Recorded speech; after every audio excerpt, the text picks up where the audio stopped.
Estamos próximos a la Semana Santa. Pasión, muerte, resurrección de Jesús. Y en este contexto me parecía muy sugerente el título que le hemos puesto a esta charla, ¿no? La cruz que Dios quiere o no quiere. ¿Quiere la cruz o no la quiere? Mi cruz, tu cruz. Esos sufrimientos, porque la cruz es la expresión, el símbolo del sufrimiento. ¿Lo quiere Dios o no lo quiere? Bueno, pues ahí vamos a dejar, ¿no? La pregunta que vamos a tratar de ir respondiéndola un poco a lo largo de la charla, ¿no? Pero sí os confieso que mientras la preparaba y pues hoy, ahora al compartirla, sinceramente lo hago con temor y temblor.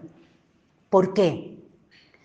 Porque me parece que el sufrimiento es la pregunta existencial más dura a la que nos enfrentamos. Es lo que más rechazamos de nuestra vida. Podemos preguntarnos, ¿qué hago aquí? ¿Para qué vivo? Pero la pregunta por el sufrimiento, esa sí que duele, ¿no?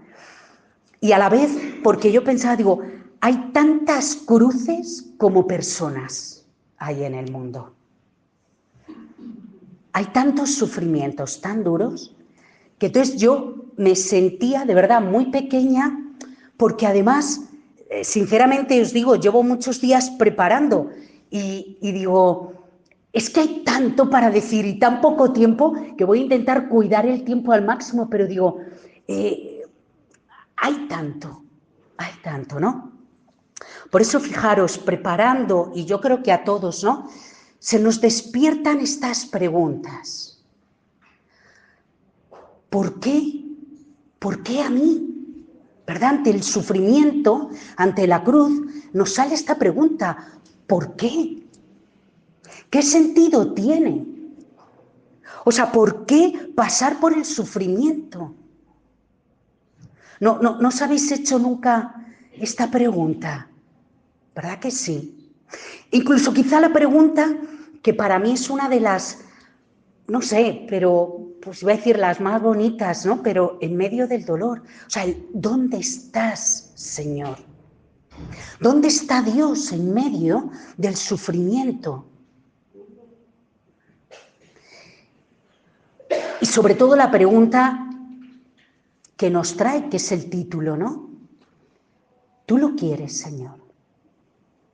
¿Tú lo quieres? Por eso, mirad, para mí estas preguntas son preguntas que nos van a ir acompañando transversalmente a lo largo de la charla, ¿no?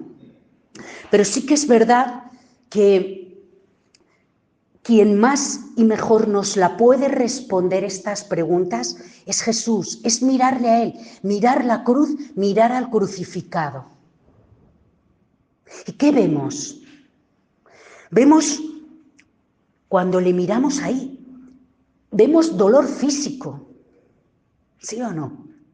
Vemos una persona al que le han latigado hasta caer derrotado, una persona con corona de espinas incrustadas en su cabeza. Vemos una persona sufriendo los clavos en su cuerpo y poco a poco desvaneciéndose en el dolor hasta morir. ¿Qué vemos? Vemos dolor emocional. O sea, ¿dónde están sus amigos? ¿Le han fallado? ¿Le han traicionado? O sea, eso es un dolor súper fuerte. Vemos ese dolor de alguien que había entregado la vida, o sea, que se había comprometido con un proyecto, el proyecto de crear el reino, el proyecto de pasar por el mundo haciendo el bien. Y se lo han truncado. De un día para otro se lo han arrancado de las manos. O sea, ese proyecto en el que yo invertí tanto, ya ha quedado en la nada. Vemos un hombre que tú dices, qué confusión. Quizá lo vemos un poco más en Getsemaní, ¿no? Qué confusión. Qué confusión. A ver, ¿estoy en la cruz porque he hecho algo mal? ¿Me habré equivocado? Yo no sé si estas preguntas algunas veces os las habéis hecho ante alguna situación o ante el resultado de alguna situación. O sea, a ver, ¿me habré equivocado? ¿Será que creyendo que lo estaba haciendo bien lo estaba haciendo mal? ¿Será que creyendo que estaba siendo fiel a Dios resulta que no lo fui? O sea, ¿qué pasó? O sea, pero si yo quise hacerlo bien, amar, comprometerme, ser fiel, ¿veis? O sea, yo digo, no sé vosotros, pero ¿cuántas veces esto también nos aturde muchas veces y nos genera mucho dolor y mucho sufrimiento? Y cuando nos preguntamos ante la cruz, ¿por qué? ¿Por qué? Mirad, yo os lo que decía, ¿no? O sea, la cruz como símbolo, expresión del sufrimiento. ¿Por qué? Y mirad, mirando nuestra vida, hay una parte que mucho de nuestro sufrimiento tiene que ver con nuestra condición de ser criatura, de finitud. O sea, mucho de nuestro dolor, enfermedades, límites, vulnerabilidad, fragilidad, tiene mucho que ver con esta condición humana, porque somos humanos, limitados. Y es verdad que hay enfermedades que de verdad que, o sea, son muy duras. O sea, entiendo que muchas veces hay enfermedades, hay situaciones de dolor que es muy duro. Yo, aparte de ser misionera, también acompaño en terapia y acompañando a algunas personas. Últimamente estoy acompañando personas con enfermedades que de verdad que son muy duras. O sea, cuando tú de pronto te ves con una fragilidad con la que no contabas, que de pronto ves que tu cuerpo no responde, ves que tu cuerpo de alguna manera no es el mismo, que tú ya no eres la misma, que estás perdiendo capacidades. O sea, es muy duro. Mi madre, con un deterioro cognitivo que, no hace nada, el otro día que estaba con ella, y digo, venga, vamos a caminar, y de pronto veo que se atasca, y de pronto digo, mueve esta pierna, y de pronto me dice, no sé mover la pierna, plenamente consciente de que no sabe mover. O sea, yo digo, ¿cómo no va a ser fuerte? ¿Cómo no va a ser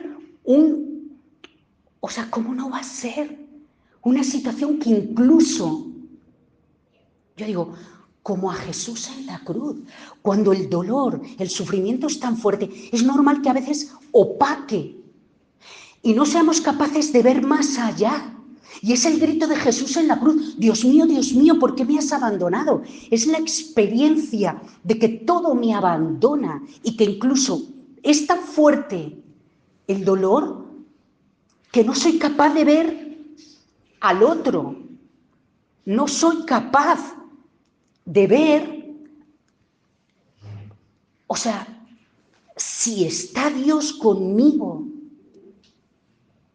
No soy capaz. ¿Y cuántas veces ante el dolor esta ha sido también nuestra pregunta? Dios mío, ¿dónde estás? ¿Acaso me has abandonado?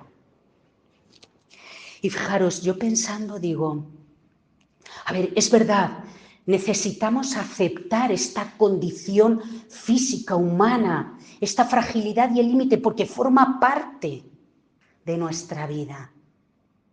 Somos seres caducos. Pero digo, no basta.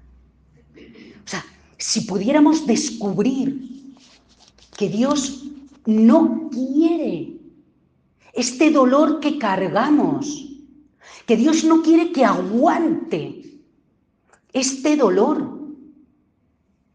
O sea, si fuéramos descubriendo,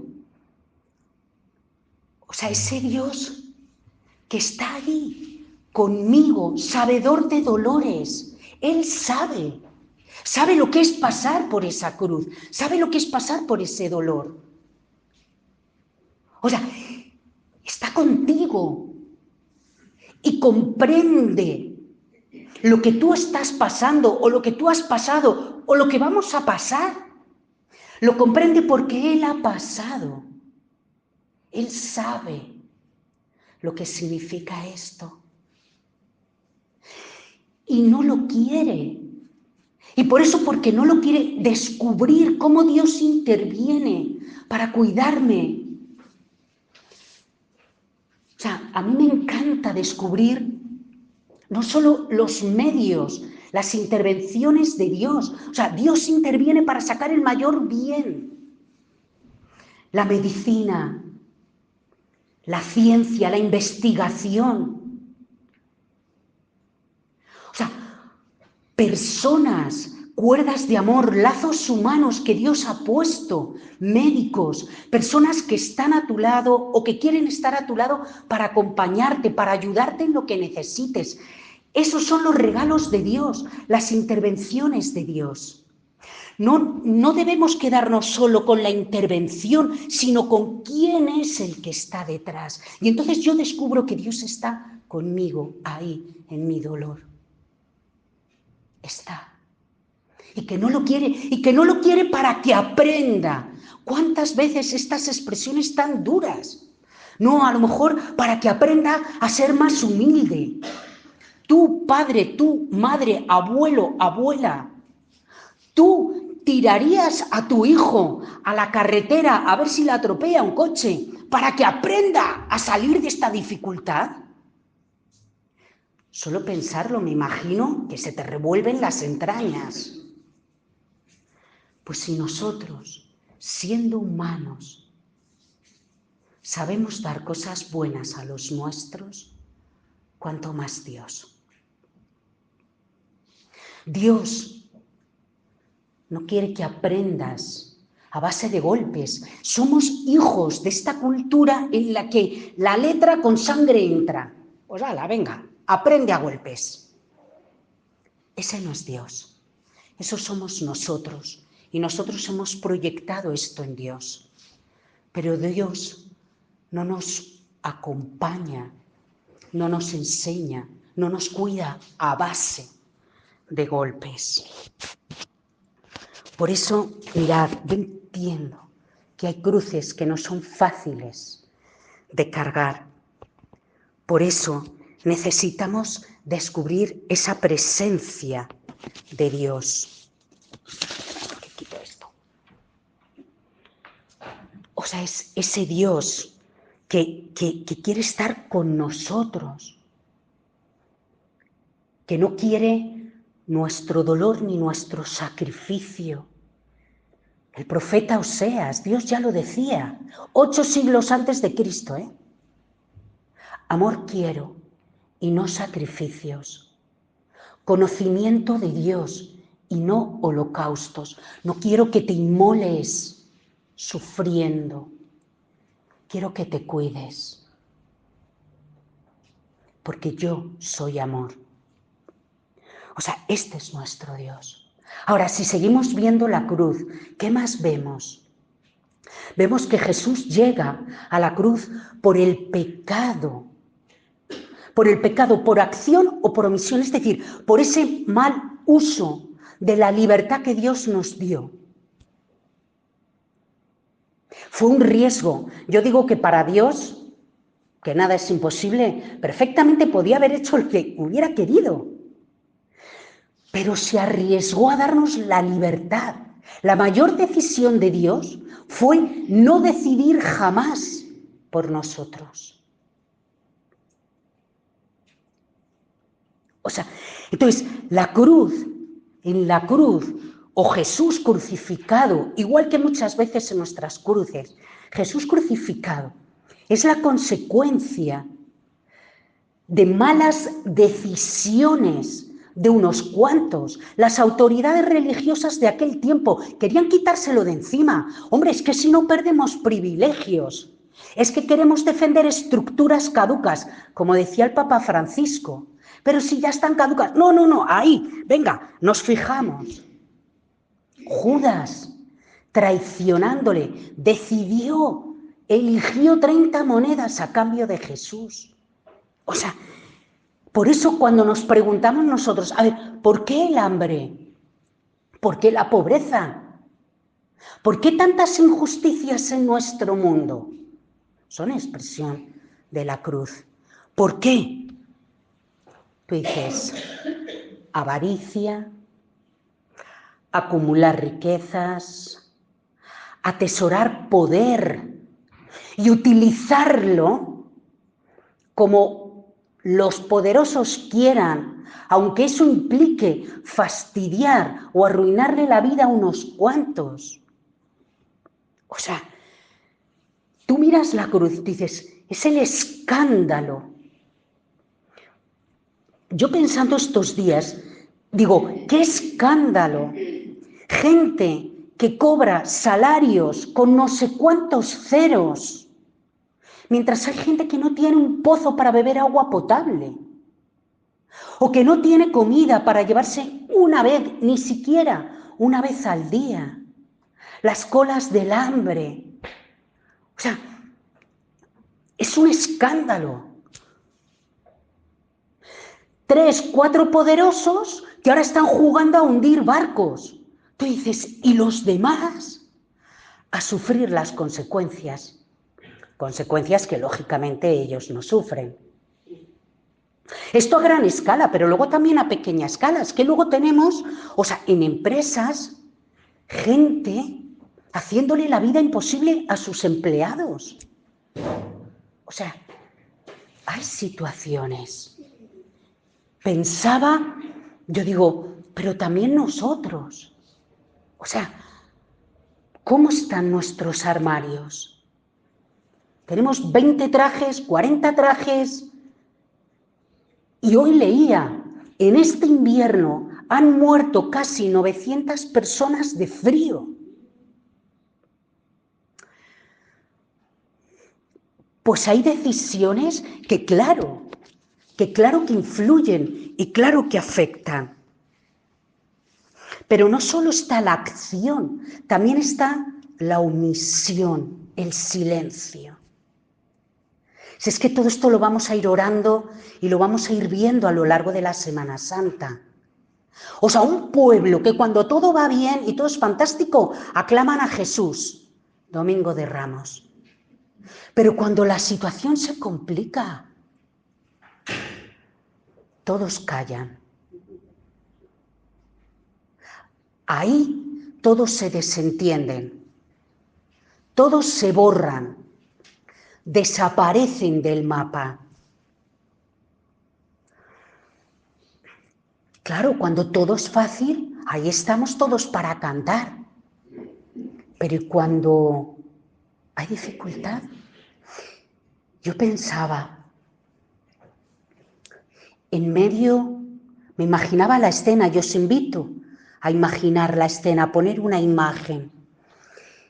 Yo digo, me imaginaba la escena, en medio de ese silencio cobarde, que uno gritara, ¡no le crucifiques! Pues es muy probable que no evitara la cruz. Es muy probable que lo que hagamos nosotros no evite la guerra. Es muy probable que aun compartiendo no salve al mundo de la pobreza. Es verdad que no. Pero yo me imaginaba esta escena y me imaginaba en ese momento, en medio de ese silencioso grito, que alguien dijera, no le crucifiques. Me imagino a Jesús levantando el rostro, buscando su mirada, la mirada de esta persona, quizá tu mirada, y clavando su mirada en la tuya, decirte gracias.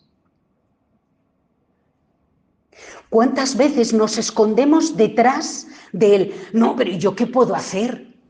Y con eso del, ¿y yo qué puedo hacer? Pues es verdad, tú no vas a parar la guerra, ni tú ni yo, ni todo lo que estamos aquí.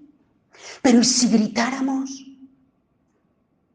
Yo pensaba, un niño maltratado, al que le hacen bullying en el cole, al que maltratan en su casa, yo me imaginaba que alguien le defendiera públicamente.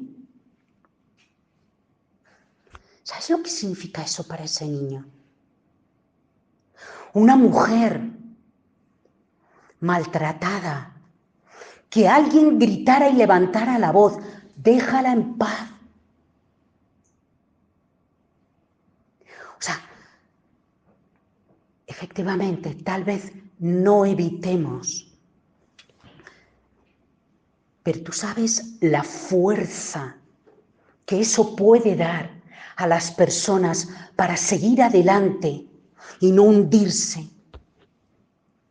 O sea, Dios necesita también nuestro grito para que ese pecado de silencio o de omisión no tenga fuerza.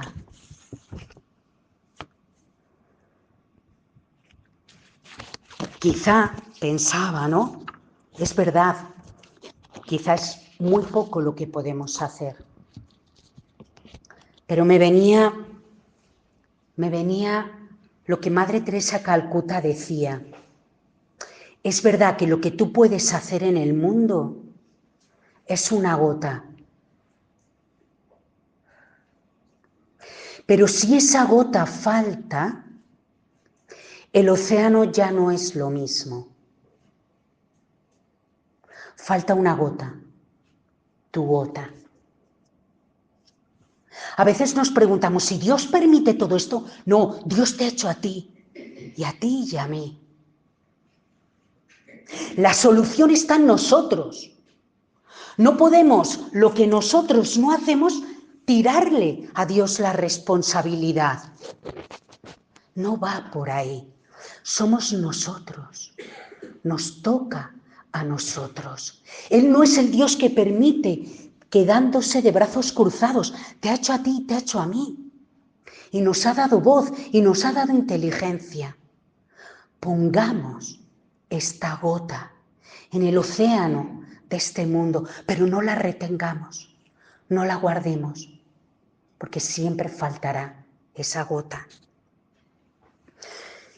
Y pensaba, ahí a veces es verdad, está nuestro pecado por acción o por omisión, pero también pensaba en las cruces que cargamos cuando han sido y son otros los que deciden hacernos daño.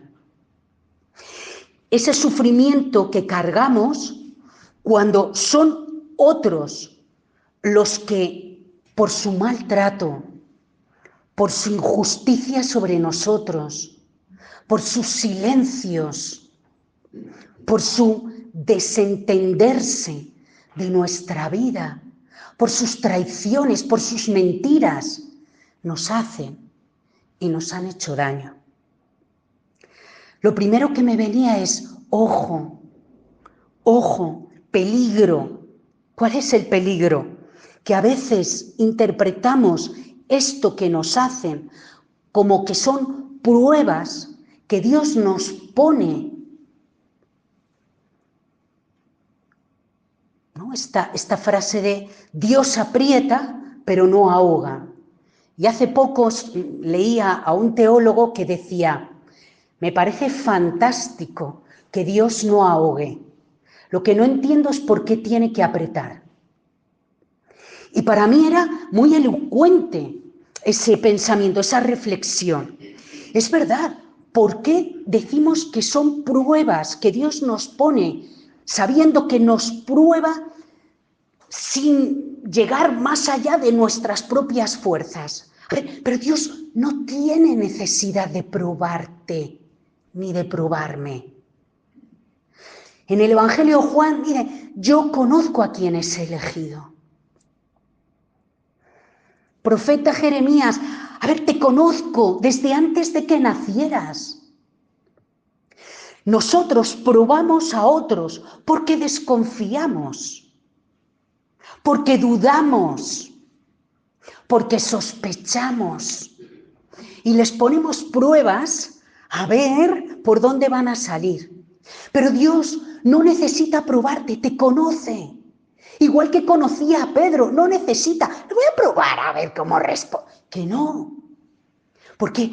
Porque Dios confía en ti.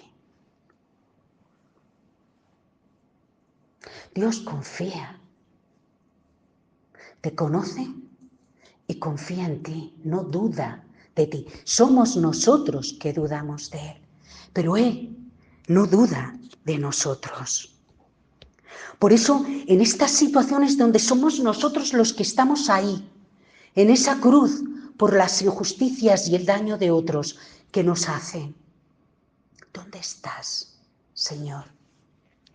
Y a mí me encantaba, me venía, ¿os acordáis el pasaje aquel en el que la mujer quiebra el frasco de alabastro muy caro a los pies de Jesús? Y Judas dice, bueno, esta mujer, a ver, ¿no podía haberse ahorrado toda esta tontería? Lo vendemos, sacamos dinero y se lo damos a los pobres. ¿Y cuál es la reacción de Jesús ante esta reacción de Judas?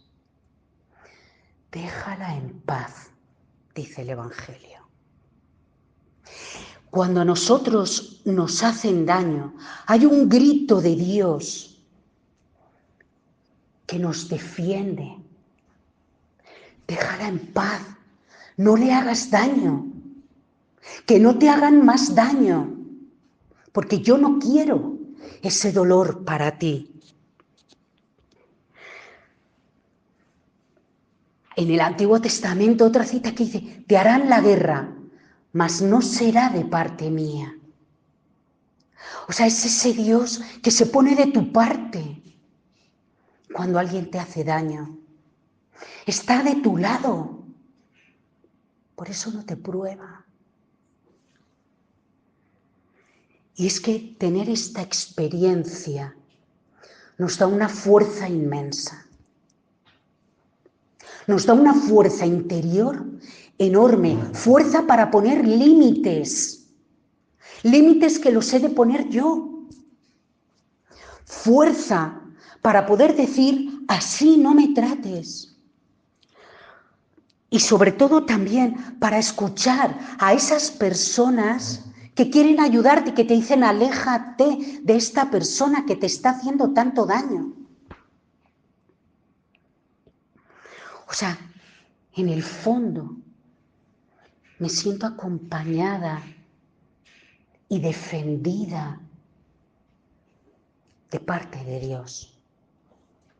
Poder tener esta experiencia de verdad que nos levanta para seguir adelante y no caer hundidos y derrotados por el peso de la cruz. Y a veces lo que nos pasa es que nos quedamos enganchados como en sufrimientos, agonías, decía yo, ¿no? En sufrimientos que no te digo que los causemos nosotros, por supuesto que no, pero estas expresiones a veces de que se den cuenta de lo que me han hecho y me quedo ahí atrapada. Es que hasta que no me pida perdón, ahí estoy, taca, taca, taca, taca. Es que hasta que no cambien, yo digo, mira, no sé, los romanos no van a dejar de ser romanos. Los sumos sacerdotes, algunos se convertirán, otros no lo sé. Pero hay una realidad, que cuando tú estás ahí atascado, bloqueado, eso es una agonía. Eso es un sufrimiento súper grande. Y ahí os hablo yo de mi experiencia. Hace unos años, yo pasé por una situación que fue muy dolorosa, de una injusticia enorme.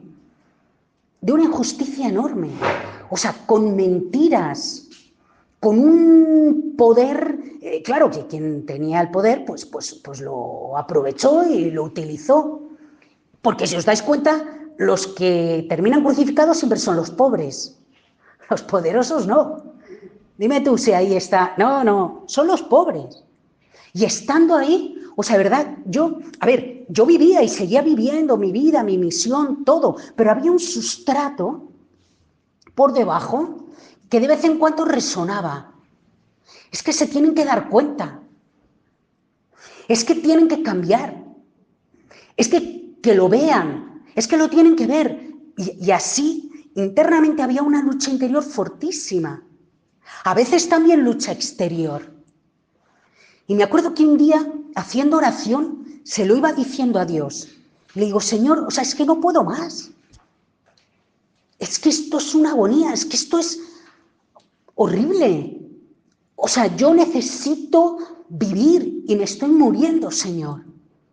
Esta cruz es demasiado pesada. Y me acuerdo, Jesús me dijo, Maga, suéltate. Suéltalo. De hecho, pronunció esta palabra, Maga, muérete. Internamente, que era lo mismo que decir, suéltalo ya.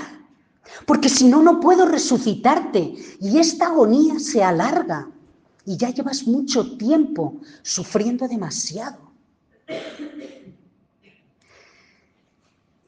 Internamente hacer la opción de renunciar a. Si lo entendían, lo entendían. Si se daban cuenta, se daban cuenta. Y si no, pues nada. Si me pedían perdón, me pedían perdón. Y si no, pues nada. Si las cosas cambiaban, que cambien. Y si no, pues nada. Os digo, no ha cambiado nada. Nadie ha pedido perdón. Nadie se ha dado cuenta. Y creo que la injusticia, supongo que en algunas mentes debe seguir estando. ¡Qué fuerza interior! ¡Qué liberación más grande viví! Esta es la experiencia de la resurrección. La experiencia de la resurrección no es para cuando me muera físicamente y pase a la otra vida solamente. Es que es también aquí y ahora. Es la experiencia de un amor que es más fuerte que todo pecado, que toda dificultad y que todo daño que te hayan hecho. Experimentar ese amor de Dios de decir, suéltate, suéltalo, yo estoy aquí, Maga, yo sé la verdad. Yo sé tu verdad, tú y yo lo sabemos. Así que, véndelo. La liberación y la libertad interior para buscar afectos nuevos, gente que de verdad sea amable conmigo y que no, hermano, hermana, perico, perica, chao. Porque hay un Dios que está conmigo y que me quiere viva, viva con mayúsculas, viva resucitada. Por eso, mirad, en medio de esto, me venía una expresión que a veces se nos viene, ¿no? Y es esto de que Jesús nos redime con su sangre. Su sangre, no nos salva. Lo que nos salva es su amor. No nos salvan sus sacrificios, su muerte, su sangre y su dolor. No es eso lo que nos salva. Nos salva su amor. ¿Y por qué reparo en esto?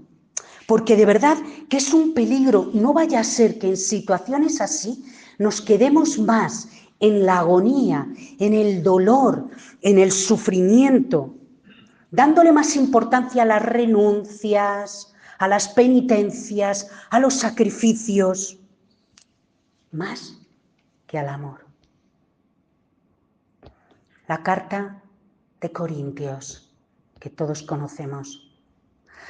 Aunque entregue todos mis bienes a los pobres, aunque entregue mi cuerpo a las llamas, si no tengo amor, no me sirve de nada. No sirve. Lo que sirve, lo que salva, es el amor, es tu amor. Fijaros, yo, de verdad, por eso digo, ¿qué es lo último que yo veía en esta cruz? Un hombre que decidió amar, habiendo amado a los suyos que estaban en el mundo, los amó hasta el extremo. Decidió amar y amar hasta el final, costara lo que costara. Yo digo, ¿cuántos padres, cuántas madres, o sea, entregándose, cuántos sacrificios, cuántas renuncias por sus hijos? Hoy, los abuelos, ¿cuántos abuelos asumiendo de nuevo a la familia entera, con nietos incluidos, en casa o económicamente? O sea, ahí hay un amor que va hasta el extremo, que no se detiene. ¿Cuántas personas, por definirse en el trabajo, para que no haya injusticias o no haya tiranías, cuánta gente ha sufrido el rechazo o la expulsión del trabajo porque se definió? ¿O cuánta gente, por no entrar en la corrupción y querer vivir su trabajo con honradez, han sido eliminados de los grupos de WhatsApp, de las decisiones, arrinconados? El acoso, muchas veces. O sea, crucificados por vivir los valores del Evangelio. Porque amar, y amar en serio, y amar hasta el final, y no huir cuando la cosa se nos complica, sino quedarte ahí. Si Jesús se hubiera marchado, no hubiéramos creído en el amor. Pero creemos porque alguien lo vivió hasta el final. Y entonces aquí es donde necesitamos creer en la resurrección. Es que si no creemos en la resurrección, somos los más desgraciados de la tierra, nos dice. O sea, es que si yo no creo en la resurrección, si yo no creo que Dios va a decir la última palabra a mi entrega, aunque termine en la cruz, o sea, la verdad, yo hago mi chiringuito, hago mi quinchito, mi chiringuito. No me complico la vida, ni me implico ni me complico. No. Yo a lo mío, mi mundito. Que me voy a... Es que lo entiendo. Es que si no hay resurrección, comamos y bebamos, apaguémonos. Ahora bien, ¿creemos en la resurrección? ¿Qué es eso? Es creer que hay un Dios que pronuncia la última palabra. Es creer que su palabra, su amor, su mirada es mucho más fuerte que cualquier palabra que algunos te puedan decir. Que su amor es mucho más fuerte que el desamor que tú puedas vivir. O sea, creer en la resurrección. A mí me encanta Jesús en Filipenses. Es que me encanta. O sea, hay un momento donde dice, y Jesús obedeció. ¿Pero qué obedeció? ¿Obedeció a morir? No. Obedeció al proyecto de crear el reino y de amar hasta el final. Ahora, esa obediencia de amar le llevó a la cruz, a una muerte de cruz. Pero fijaros, continúa la palabra de Dios y dice, por eso. Esas palabras que casi no dicen nada, dicen muchísimo. Por eso, porque amó. Y amó hasta el final, porque pasó por el mundo haciendo el bien. Por eso Dios lo exaltó. ahí está la victoria. Vale la pena amar, porque hay un Dios que lo firma y lo sella. Vale la pena amar, porque el amor es más fuerte que el pecado. Vale la pena entregar la vida, aunque muchas veces te critiquen, te juzguen o digan toda clase de mentiras contra ti. Vale la pena amar y vivir el proyecto del reino hasta el final. Ese reino de justicia, de amor, de misericordia. Es esto. Por eso os invito en un momento de silencio. ¿Cuál es tu cruz? ¿Dónde estás en esa cruz? Y deja que Dios se pronuncie. Primero, no la quiero. Dios no quería la cruz de Jesús. Dios quería que amara hasta el final. Lo que pasa es que eso a veces tiene consecuencias. Porque el orgullo, la avaricia, tiene consecuencias. No quiero la cruz. Pero si hay que pasar por ella, te digo que no te abandono, que estoy ahí, que estoy contigo, pases lo que pases, sufras lo que sufras, estoy contigo. Y yo, sabedor de dolores, sé lo que significa pasar por ahí. Lo sé. No estás solo, no estás sola. Estoy contigo porque lo pasé y porque comprendo lo que estás pasando. Y además, yo busco defenderte. Yo busco ayudarte para que no tengas que aguantar este dolor. Eso os invito a un momento de silencio para identificar cuál es tu cruz y cómo está Dios en ella.